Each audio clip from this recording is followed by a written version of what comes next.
aku Muhammad Arif Wibowo dari mahasiswa program studi pendidikan bahasa dan sastra Indonesia. Nah, di sini saya sudah bersama Ibu Ani Hidayati SPD selaku guru bahasa Indonesia SMA Negeri 1 Klaten.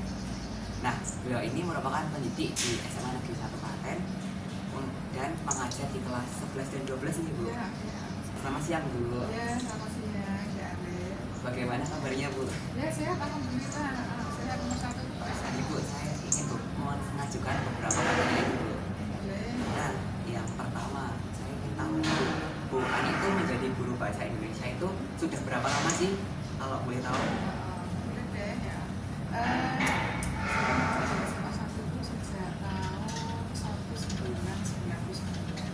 Berarti sudah berapa tahun itu ya? Kalau 2024 kan? 24. Ya, 24 tahun lebih ke sana lah. Cukup lama ya, Bu.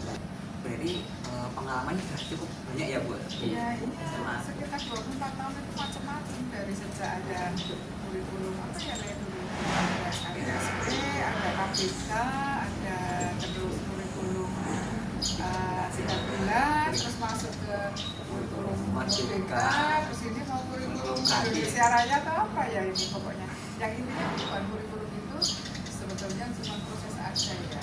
Mereka ya tetap input anak sama kita mengajar ke anak itu tetap orientasinya pembentukan karakter yang kuat. Berkaitan sudah hampir 25 tahun ini. Nah, Bu Ani itu pernah ngajar di mana selain di SMA Negeri 1 Klaten? Apakah pernah ngajar di sekolah lain juga atau pernah? Enggak sih, Bu? Iya, pernah no. Jadi dulu tuh waktu sebelum jadi PNS itu kan awal dari lembur juga juga pernah menjadi guru apa ya namanya istilahnya kalau sekarang guru tamu ya kerennya ya kalau guru undangan atau guru apa itu pertama di SMA di kelas iya langsung sekolah muridnya jadi di sana tahun 2014 sampai 2015 sampai 17 Jadi sampai 3 tahun, 4 tahunan ya, Bu? ya ya banyak hal yang kita dapatkan karena kan dari background sekolah itu sudah beda dari sekolah negeri sama sekolah yang swasta dan Islami. Betul. Jadi kan tetap dari anak-anak kita juga beda, dari teman-teman komunitas Pak Guru itu kan juga beda. Tapi intinya sama.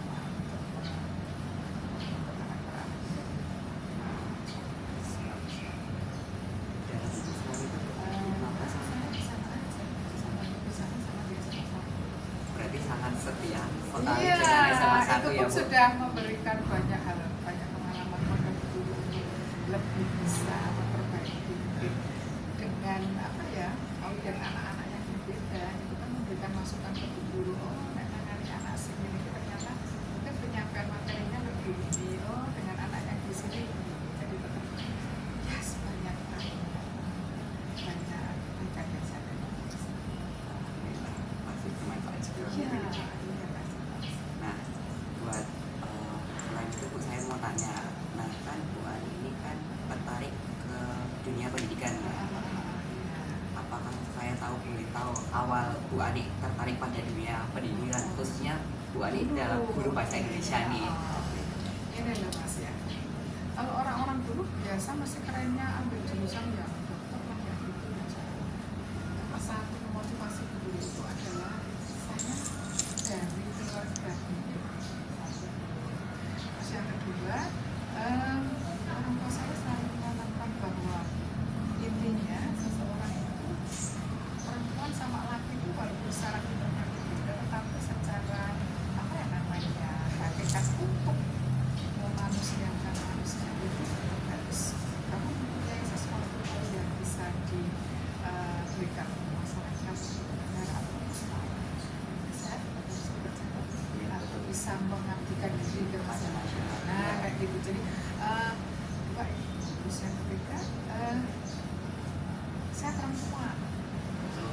Perempuan. Jadi nggak tahu saya dari dulu sudah berpikirnya seperti itu. Perempuan berarti saya besok bertugas untuk mendidik anak-anak saya. Nah, mendidik anak berarti nggak mungkin kan saya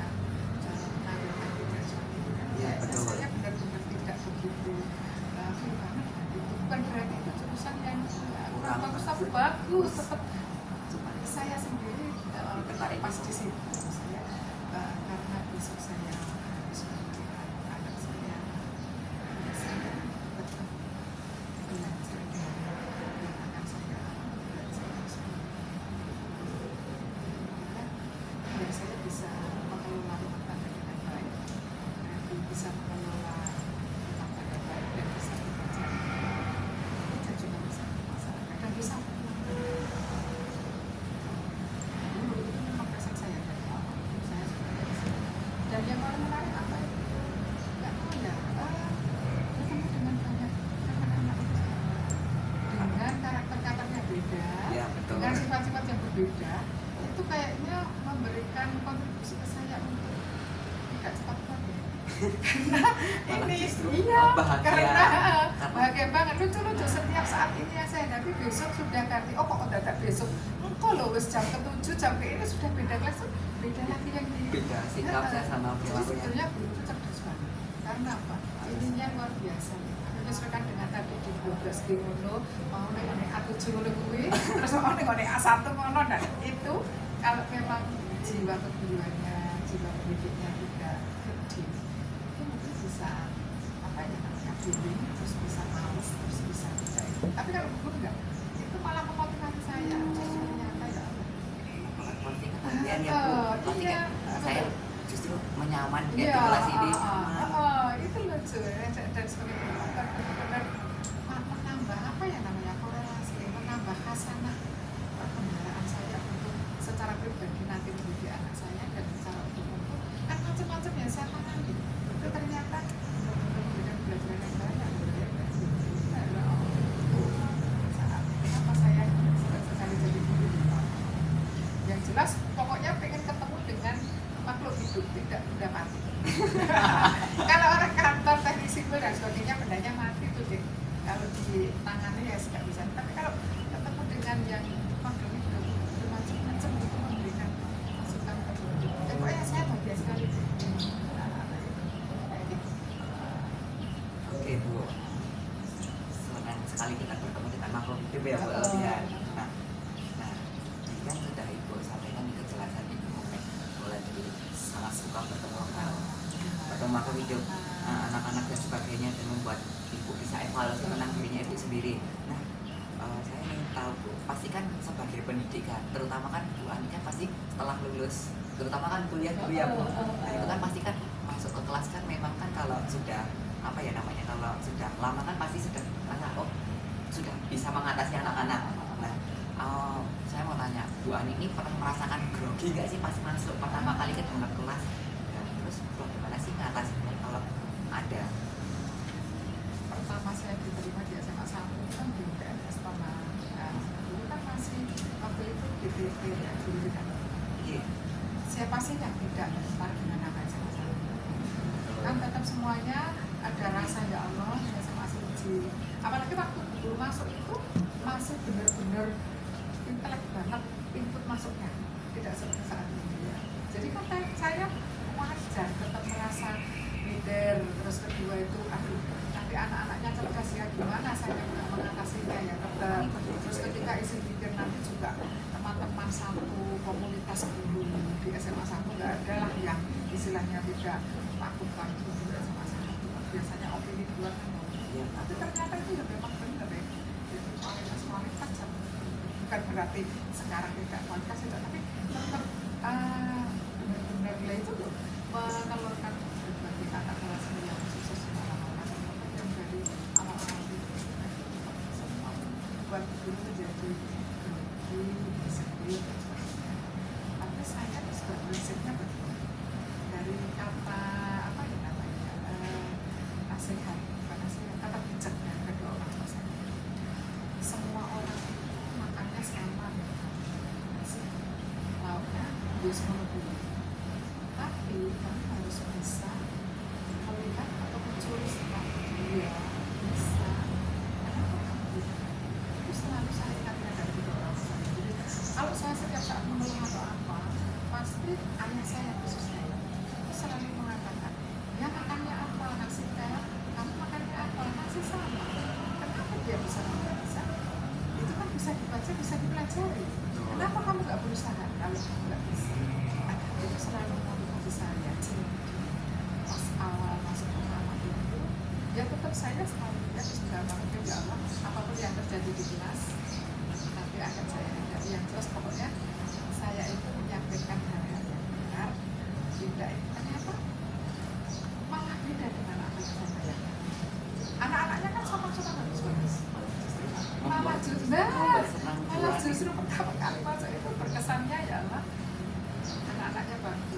misalnya oh kenalan ya namanya malah tanyanya malah di luar yang saya bayangkan, tanya aneh-aneh malah terkait pertama kali itu malah nggak mau pelajaran.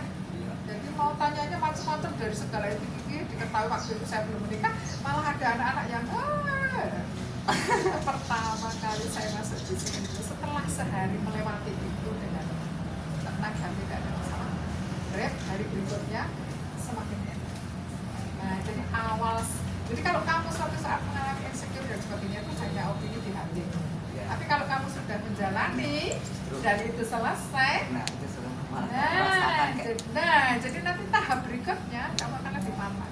Sama kayak gitu. Kayak kita tuh selalu mau mencoba sesuatu hal yang baru, kayak bayangi overthinking atau pikiran-pikiran jelek kayak bisa nggak ya kerja ini bisa nggak, ternyata pas kita ngejalanin dengan bismillah ternyata nikmat, rasanya enak kayak ketagihan lagi. Berarti kan yang tadi kita bayangkan ternyata tidak selalu saat kita masuk itu awal step pertama itu baru misalnya kamu kita jadi dosen dan mahasiswa cantik ekstanya ya nanti ternyata maka di pertemuan berikutnya ya awal nyaman banget kan itu menjadi dan guru itu kan menang satu malam kan dengan anak-anaknya.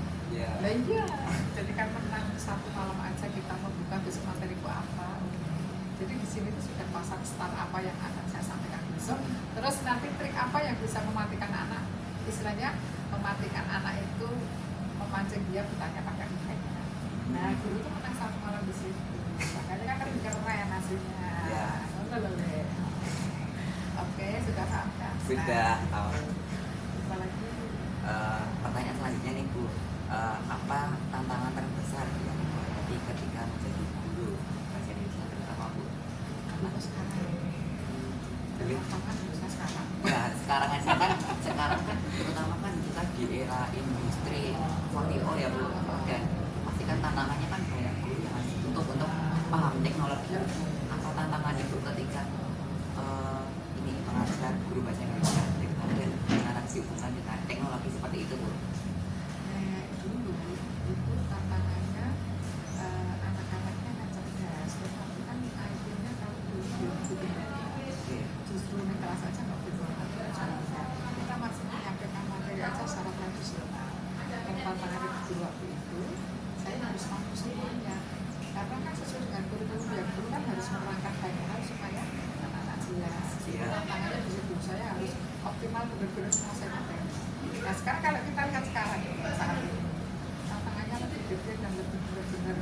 Kalau dulu ya saya kayak menaiki tangga yang gendong apa ya berat banget di sini. Karena satu hal, anak lahir zaman Z, teknologinya sudah tinggi. Ya, teknologi sudah tinggi. Terus dan anak-anak sekarang itu pintar teknologi tetapi dia tidak mampu mengaplikasikannya. Nah kayak gitu. Secara ini loh, secara tetap penguasaannya dia lebih cepat menguasai teknologi dan sebagainya. Dikasih apa harus pokoknya jangan bisa main sekali dikandani contohnya langsung subset. Tapi terkadang dengan majunya teknologi semuanya kan jadi bebas nih. Apa-apa masuk sini tanpa perintah. Anak sekarang harus di sini membangun menguasai teknologi. Yang pertama itu adalah pembentukan karakternya itu benar-benar susah. Karena sekarang kan lebih kayak kayak gitu ya kalau kan kebanyakan memang disuruh misalnya mau buka materi, nanti malah ternyata buka WA atau buka yang lain-lainnya, jadinya ujung-ujungnya kan harusnya belajar malah sampai kemana-mana.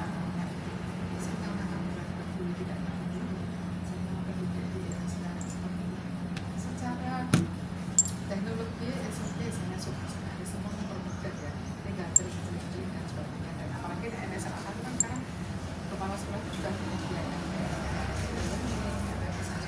mudah untuk menempelkan materi. Kita hanya cuma pertanyaannya itu sangat susah sekali untuk mengawasi anak-anak apakah dia berpilihan atau dia bisa buka tab satu buka tab kembali ke tab sini kembali ke tab sini dari situ. Ini tantangan paling berat adalah antara saat pembentukan karakter.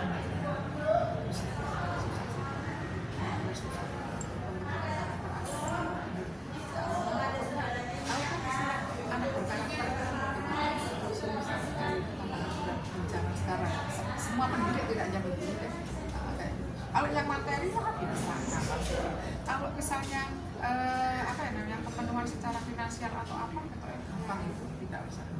Ini loh tuntutan mengeluarkan anak-anak lulusan dari sini yang nanti karakter harus manusia tidak pernah hubungan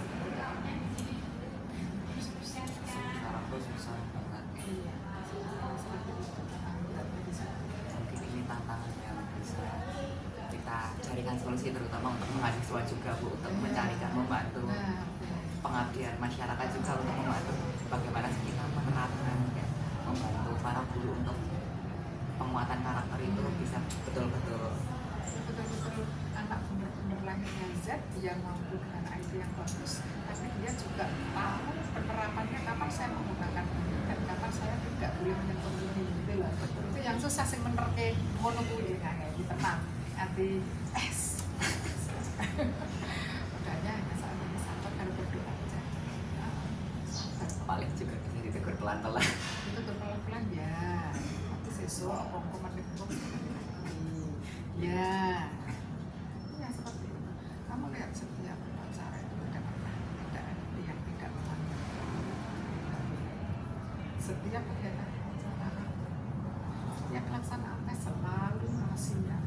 Dulu sekarang itu lipstick. Nah, dompet di sini lipstick is kurs. Dulu ada lipstick. Sekarang kayak gitu. Awalnya cuma HP. Nah, potong-potongannya anak-anak sudah ada teman. Itu loh sekarang. Dulu PR banyak. Mencerdaskan bangsa tidak semudah dengan kurikulum yang saat ini. Ibu lanjut ke pertanyaan selanjutnya ya Bu. Apakah ada momen istimewa yang Bu Ani rasakan ketika menjadi guru bahasa Indonesia seperti itu Bu? Momen istimewa kegiatan yang kita belajar di kelas. Iya, belajar di kelas. Di saat merebaknya di apa ya zaman yang modern itu, saya kok masih menemukan anak-anak yang suka dengan apa ya namanya sekolah ternyata masih ada anak yang ingin sekolah pendidikan dan kamu mengambil pendidikan dulu ada misalnya ada PPKN ada Indonesia ada ini tapi masih ada yang Tertarik dengan pendidikan. terus yang paling menarik juga di kelas itu ada kemarin dulu pernah bilang guru saya suka sekali dengan bahasa Indonesia supaya kita seorang nggak pernah ada pertanyaan Justru itu merupakan suatu kebanggaan bagi Bu Ani sendiri karena justru pelajaran yang Bu Ani sampaikan justru membuat orang tertarik untuk mengikuti jejak beliau. nah kalau masih ada yang kayak gitu biasanya kan anak kedokteran lah inilah teknik ini dan sebagainya tapi ada beberapa yang mendatangi benar-benar mendatangi saya tertarik ini jadi kita mana ya nggak pernah saya bayangkan ada anak-anak saya kayak gitu gitu kan di era sekarang boleh Lanjut ke pertanyaan terakhir Ibu. Apa pesan atau motivasi Ibu untuk kami, terutama mahasiswa PBSI yang sedang belajar menjadi pendidik seperti kami Bu? Pesan ya pesan yang saya berikan jadilah seorang guru yang benar-benar berniat untuk mencerdaskan kehidupan bangsa satu. Jangan lupa jadi seorang guru yang ikhlas lillahi ta'ala tanpa pamrih lah untuk mengubah atau membentuk atau istilahnya membenahi lagi karakter-karakter anak-anak sekarang ini menjadi anak-anak yang walaupun dia hidup di era yang Z tapi tetap dia mempunyai karakter yang tolong diurusin ya apa namanya bahasa Indonesia kan itu bagaimanapun juga pokoknya bahasa Indonesia itu adalah bahasa yang punya kita harus kita harus jaga, kita jaga harus lindungi. kita urus walaupun sekarang itu dialek-dialek banyak sekali kadang yang menunjukkan ke sana ke sini tetapi tolong itu tetap jangan tetap dikembalikan ke awalnya bahwa kita ke teman-teman nanti dikenalkan penggunaan bahasa Indonesia yang baik. Jadi melihat pada posisi di mana kamu menggunakan kalau lagi normal silakan menggunakan bahasa yang baik karena itu bentuk rasa cintamu kepada bangsa Indonesia loh. Nah, lagi ngobrol dengan teman ya monggo kita berdialek masing-masing ataupun agak leser. Tapi kalau posisi formal atau apa jangan sampai bahasa Indonesia kamu cemakan atau istilahnya kamu masing-masing kata mana-mana. Itu adalah cinta kita loh.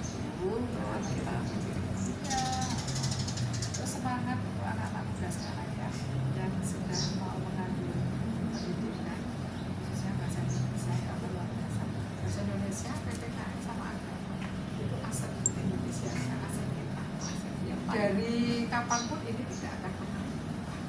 Jadi tetap sepanjang masa akan jadi bagus. Kalau yang lainnya bisa suatu saat kurikulum baru dia akan hilang. Hilang, sosial hilang. Tapi yang namanya bahasa Indonesia, PPKN, pendidikan negeri, ini seolah akan selalu menyapa. Siapa yang mau goyang, ya harus kita perjuangkan tetap eksis kan? Betul. Iya Pak. Semangat untuk kuliah, jadi pendidik-pendidik yang bagus, terus menjadi teladan adik-adik kita, yang menjaga kita menjadi sama pertama. Bisa kita menjadi Pak ya Allah, seperti itu. Baik, terima kasih Bu Ani yang telah meluangkan wawancara waktunya untuk wawancara di siang kali ini. Mungkin sekian wawancara yang dapat kita lakukan hari ini Bu. Semoga wawancara yang kita lakukan di siang hari ini bisa mendapatkan ilmu dan manfaat bagi kita semua. Amin. Baik, saya Muhammad Arif Wibowo mengucapkan terima kasih kepada Bu Ani atas waktunya untuk meluangkan wawancara. Sekian, terima kasih. Wassalamualaikum warahmatullahi wabarakatuh. Waalaikumsalam.